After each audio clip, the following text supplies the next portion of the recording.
Now for Harrisburg's Robin Henry. Robin Henry.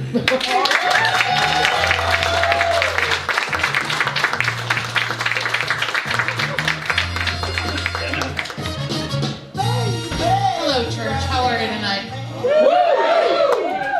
Do we have any Eagles fans in the crowd? Yeah. You know they just won the Super Bowl. Second time in the last, 70 years. First time they won it, the Philly fans are out there climbing light poles, punching police horses in the face. The horse is probably thinking, what did I do wrong? 2 weeks ago, they tear down a traffic light pole, haul it away. What are you going to do with that?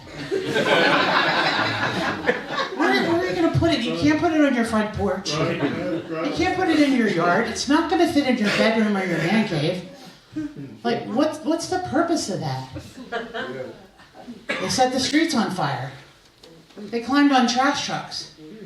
Look, if I'm going to climb on a vehicle, it's not going to be a trash truck. I don't know what they're thinking. I lived there for 12 years. These are the guys that I had to date.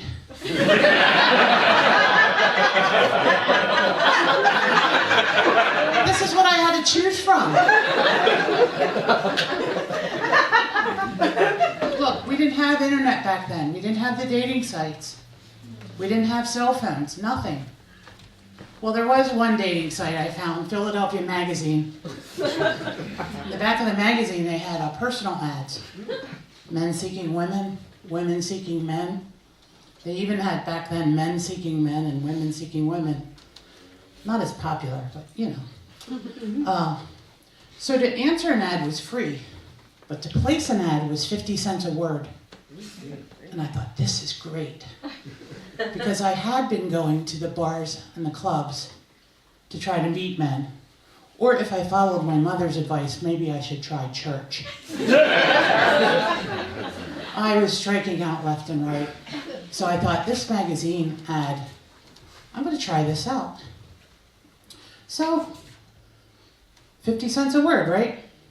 It's going to weed out the riffraff. I know if they can place an ad, they have a job, or they have money, and that's worth it. So, you have to send out a letter. Instead of posting a photo like you do nowadays, you postmarked a photo. For those of you that pay your bills online, that means you drop a letter in the mail and it has a photograph in it. That's postmarking your photo. Instead of swiping left or right, you just turn the page. Simple.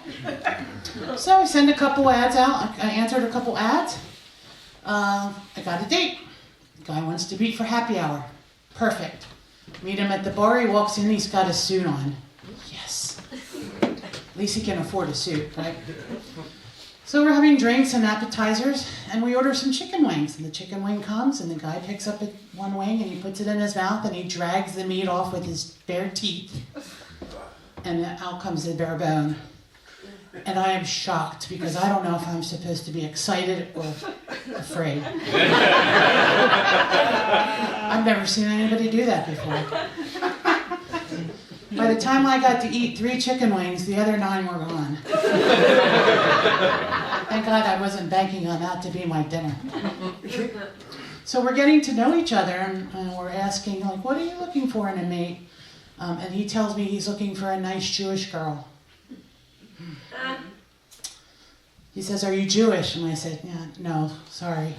And he goes, that's too bad, because, I'm looking for a nice girl, nice Jewish girl. And I thought to myself, it's too bad you couldn't have spent $1 extra 50 to put in your ad, nice Jewish girl.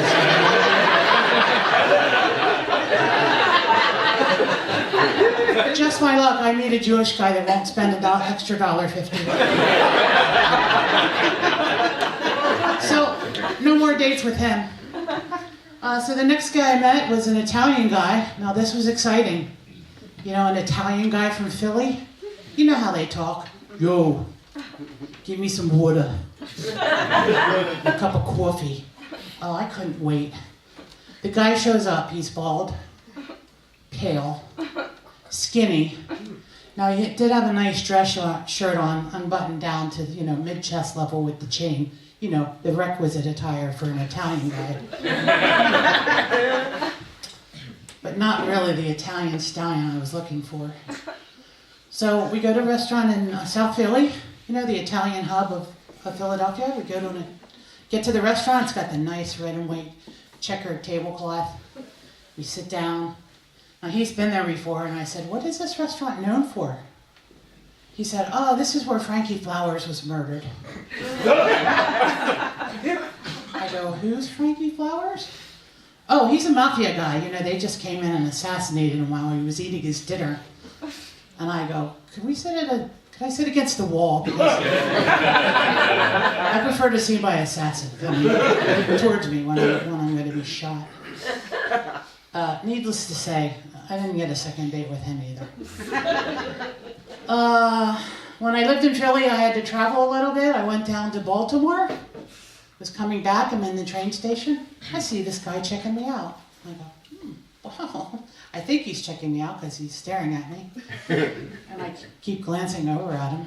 Every time I look over, he's looking. And I was like, oh, well, I'm going to try this. I'm going to walk to the trash can and see if he keeps looking. So I go throw a piece of trash out. I turn around, and he's still looking. And I go, oh, man, wow. Nothing happens, though. The train comes. I'm standing in line, and he comes up to me. "Hey, if you're ever in Baltimore again, give me a call." And I'm thinking, I sat there all this time. We could have been talking, and you give me your phone number now. And guess what? No internet, no cell phone. Yeah. I had to wait until I got all the way home to Philadelphia to call this guy. So I call him, we chat, and we decide we'll meet up halfway somewhere, the next weekend or sometime. So we meet, we're having a nice date. So I ask him how old he is, and he says he's 20. Well, I'm 29. And I'm thinking, this guy can't even, rent a car. He can't even buy me a drink, because he can't buy alcohol. And it dawned on me now, years later, I was, what's that word they use when older women date younger men? Oh, a cougar. I was a cougar before a cougar was even a thing. So I also worked at the post office down in Philadelphia. Started dating a guy there. Really nice guy. Went out a couple times. The first time I go to his house, he takes me and shows me his gun safe. It's a 6-foot-tall, armored metal chest full of guns. He has a 22, a 38, a 45, a 61, a 72. He's got all the gun numbers.